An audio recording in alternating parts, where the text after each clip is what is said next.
Good evening. My name is Jennifer Calixto. I'm one of the team members in Team 1. The others are listed there. You will be hearing from each of us this evening. The title of our presentation is Que Viva el Jardín de Las Vegas, which translates to Let the Garden of Las Vegas Live.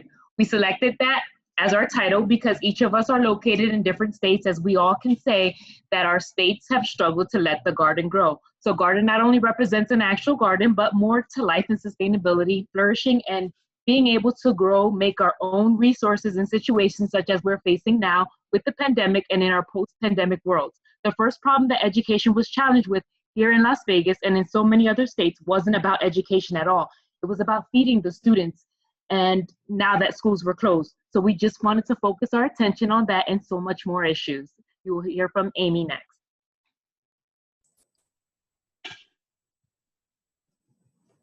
Hi, so I'm here to tell you about the Meadows Community High School at the Desert Living Center campus.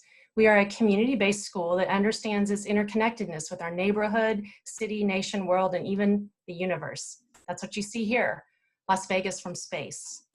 At the same time, we zoom in on our students, families, and the community. To create a community-based school, we thought about issues Vegas faced before the COVID crisis: poverty, high unemployment, water and land issues, post-COVID issues, food security, public health, loss of tourism and gaming jobs. And we thought about future problems, the food supply chain, continued land and water issues. And with these issues in mind, we created a school that engages students to learn while helping to build a resilient Las Vegas. But we couldn't just plop down a model that we thought would work. We took this matter to the people. We held design charrettes, extensive conversations to co-create a school with students, families, neighbors, elected officials, school board members, nonprofits, business leaders. And together we created this prototype. The Meadows, a translation of our city's name, shares a campus with the Desert Living Center of Las Vegas, a community education and research program that promotes viable life in the Mojave Desert. This cooperative campus engages students, families, and community members. Our students learn in a place that binds them to their community, world, and yep, the universe.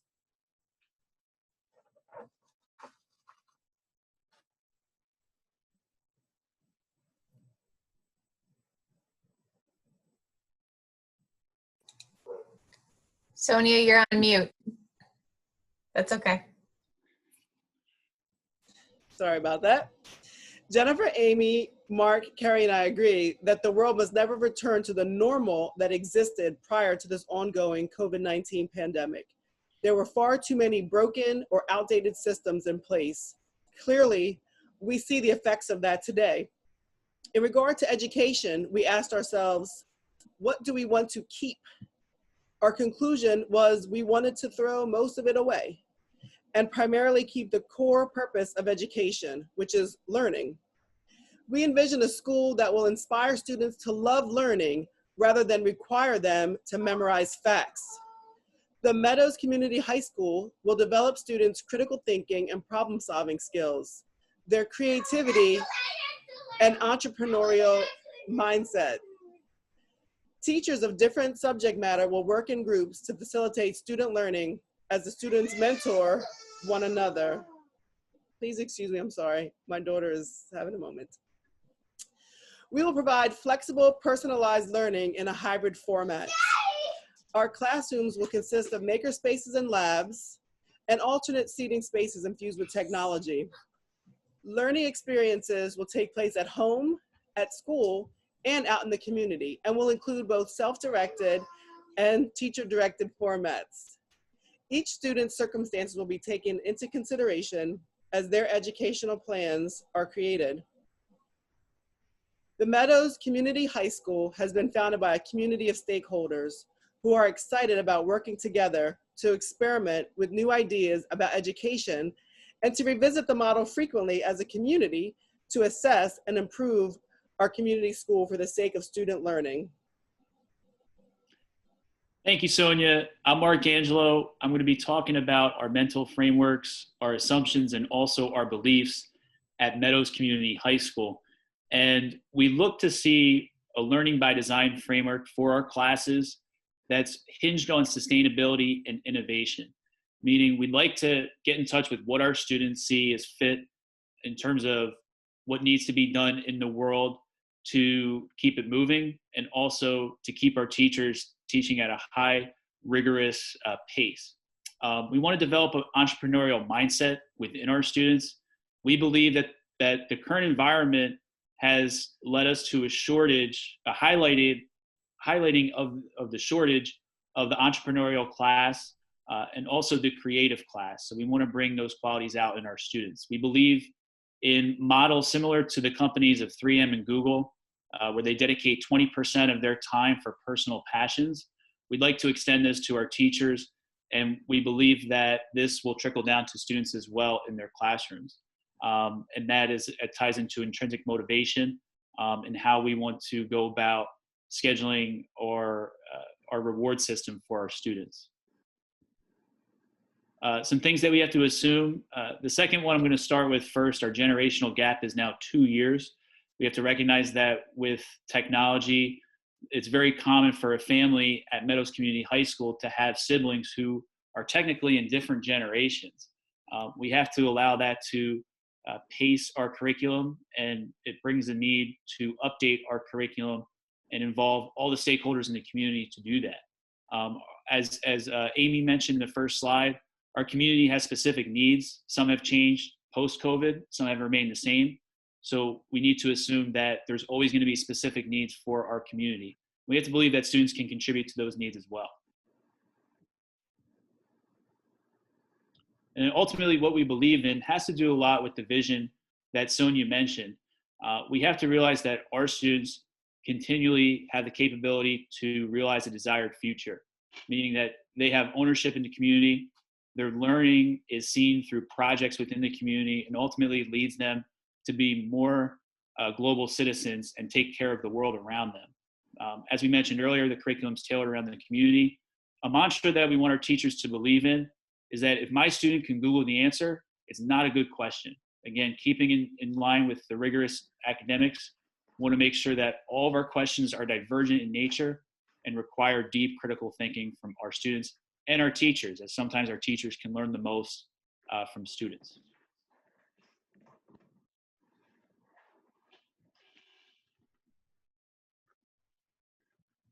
Here at Meadows Community High School, we want to offer our students flexibility while integrating the core subjects in the center of the diagram with the 8 programs of study circling around the diagram, according to the student's desires and interests. Upon enrollment, the student will meet with their counselor and select the program of study, POS, that interests them. The student can work at their own pace in the program of study, POS, earning units towards graduation. The student can change their POS, allowing them to explore the POS with no penalty, allowing them to explore other POSs with no penalty. However, incentives for remaining in their POS may allow the opportunity to have a reduced schedule or become an early grad, depending upon the pace and completion of their units. In addition to those incentives, a completion of a certain POS can earn them a certificate of completion and in some programs, college credits, both which are useful for a student aspiring to enter college or the workplace. Meadows Community High School has taken into account the post-pandemic era that we now live in. Therefore, it would not be feasible to place approximately 2,800 students into Meadows Community High School all at once. We will operate at about 50% capacity, allowing those parents and students the opportunity to come to school who need it, and those parents and students, and those students that prefer to remain in distant learning the opportunity to do so. Regardless of the method selected, online, in-person, or hybrid, the students will get the experience and education required. Our community partnerships will allow students the internships and hands-on opportunities and experiences. The Meadows Community High School prides itself in the unique opportunities that will be afforded to the students as they will be taught by each other, teachers, guest speakers, virtually, and other students from other schools. Students will have the opportunity to have classes with younger and older students. This allows a natural mentoring and collaboration to occur naturally in our learning spaces. Although the Meadows Community High School, we foresee less disciplinary issues due to the structure of the school, the flexibility of allowing students to be more involved with their education, and because of the reduced amount of students on our campus at one time, we will still have a disciplinary team which will include a counselor and administrator and trained peer mediators, allowing them to find their resolutions to their problems and even selecting their own consequences in certain cases. The next slide, the classroom design, excuse me. At Meadows Community High School, Community High School, yes.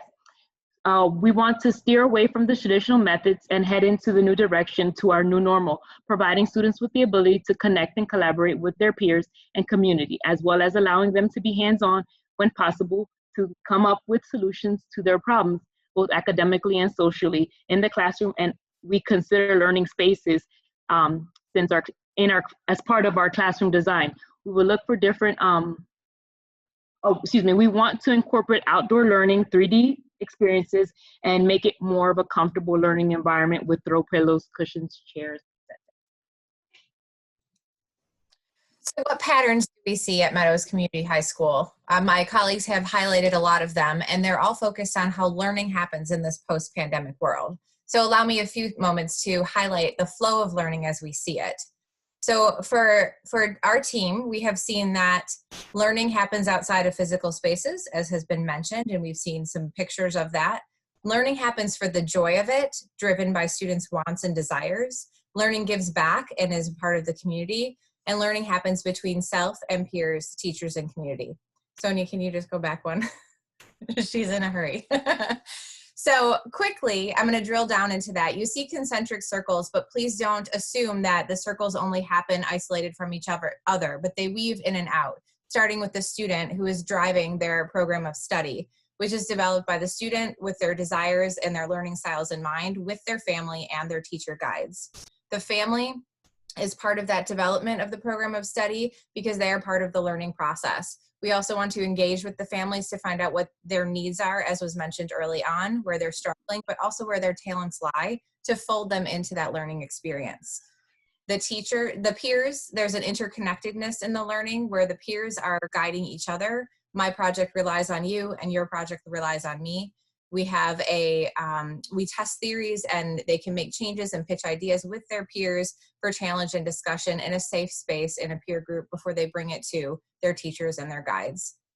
Our teachers are guides through the learning process. They guide them through the technical pieces of maker spaces and greenhouses, but they also follow students through the process. As you can see on this slide, our focus is that students are driving. Students are driving their learning. They're challenging teachers. They're telling them what the community feels like, what it feels like to be them in the world, what it feels like to be the next generation. So our students are driving their education, and the teachers and the community are following them through that experience. And I'm going to let Amy tell you a little bit how. So we envision several different ways that we'll interact with community and have events associated with the campus. First are some face-to-face things. Of course, if we're located in the Desert Center and working in our gardens, we can have community farmers markets where staff and the farmers and residents will work with our students and help sell our products that they've actually grown. They'll be learning xeriscape gardening, and then they'll teach it to the community and help support that in the community. And grow plants, have those sales. Water conservation events where students, maybe they've learned to build, preservation tools like rain barrels or digital water meters, and then they can turn around and teach those in community events to others in the community. And then eventually, as this is an iterative school, we may open a cafe and shifting into the local hospitality industry and teach students will have that chance to grow their food, help plan a business, and then operate it. And virtual events would include, as we've already learned, COVID helped us learn that virtual events are very effective. And so virtual field trips, remote speakers, as have been mentioned, virtual college fairs, as we help our students think about the next steps, Zoom classroom visits, where they can interact with other students within our school or even beyond. And then our Zoom mentoring programs can be done virtually as well, with students that are partnered with other students for mentorships. So local community leaders can even be connected to our students with great ease and social distancing as needed via these virtual interactions. So that's our community school, the Meadows Community School, located in the Desert Living Center of Las Vegas, Nevada. All right, so you guys had got 1 minute and 20 seconds to go. So that is cool. All right, I'm going to stop